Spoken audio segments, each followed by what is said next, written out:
Hi, இப்போ வந்து நம்ம 10th standard CBSE okay chapter 1 real numbers exercise 1.1ல் ஃபர்ஸ்ட் கொஷின் பார்க்க போகிறோம்.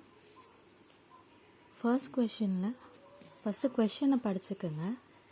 Express each number as product of its prime factors அப்படின்னு சொல்கிறாங்க. அப்படின்னா என்ன அர்த்தம்னா, ப்ரைம் ஃபேக்டர்ஸ் அதாவது ஒரு நம்பரை அதோட ப்ரைம் ஃபேக்டர்ஸோட ப்ராடக்டாக மாற்றுங்க அப்படின்றாங்க. ப்ராடக்ட்னா மல்டிப்ளை. ஓகே, அப்போ இதை ப்ரைம் ஃபேக்டரைசேஷன் பண்ணணும். ஸோ நம்ம ப்ரைம் ஃபேக்டரைசேஷன் பண்ணுறோம். ஸோ ப்ரைம் நம்பர்ஸ் தான் யூஸ் பண்ணணும். 2, 3, 5, 11, 7, 11 அந்த மாதிரி. ஸோ ஈவன் ப்ரைம் நம்பர் 2 மட்டும்தான். ஸோ ஒன்ஸ் பிளேஸில் ஈவன் இருந்ததுன்னா நம்ம 2 யூஸ் பண்ணுவோம். ஸோ 2 யூஸ் பண்ணி நம்ம பண்ணுறோம்.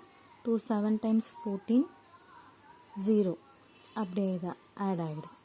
நெக்ஸ்ட்டு 2 3 டைம்ஸ் 6 1 எக்ஸ்ட்ரா இருக்கிறதுனால அது நம்ம கேரி பண்ணிவிட்டு 2 5 டைம்ஸ் 10ன்னு போட்டுக்கிறோம். நெக்ஸ்ட்டு 35 இருக்குது. 35 2 டேபிளில் போகாது, 3 டேபிளில் போகாது. ஸோ 5 டேபிள் யூஸ் பண்ணுறோம். 5 7 டைம் 35, 7 1 டைம்ஸ் 7 ப்ரைம் ஃபேக்டரைசேஷன் பண்ணிட்டோம். இதுதான் அதோட ஃபேக்டர்ஸ். ஸோ இந்த ப்ரைம் நம்பர் அதாவது இந்த நம்பரோட ப்ரைம் ஃபேக்டரோட ப்ராடக்ட்ஸ் இதுதான். ஸோ அது எப்படி கிடைக்கிது, ஃபேக்டர்ஸ் எப்படி கிடைக்கிது அது அப்படின்னு பார்த்தீங்கன்னா, நம்ம வந்து ஒரு ஈக்குவேஷனில், ஒரு குவாட்ரேட்டிக் ஈக்குவேஷனில் நம்ம ஃபேக்டர்ஸ் கண்டுபிடிக்கிறோம். அதாவது இப்போ x² - 2² ஒரு ஈக்குவேஷன் இருக்குன்னா அது இந்த ஃபார்முலா யூஸ் பண்ணி நம்ம அதை எப்படி எழுதுவோம், x - 2 × x + 2 or x + 2 × x - 2 = 0. ஓகேயா?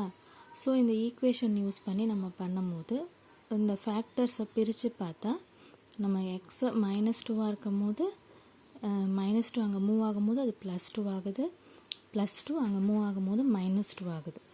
ஸோ நமக்கு வந்து -2 இருக்கிறதுனால நம்ம ரிஜெக்ட் பண்ணிவிட்டு பாசிட்டிவை நம்ம எடுத்துக்கிறோம்.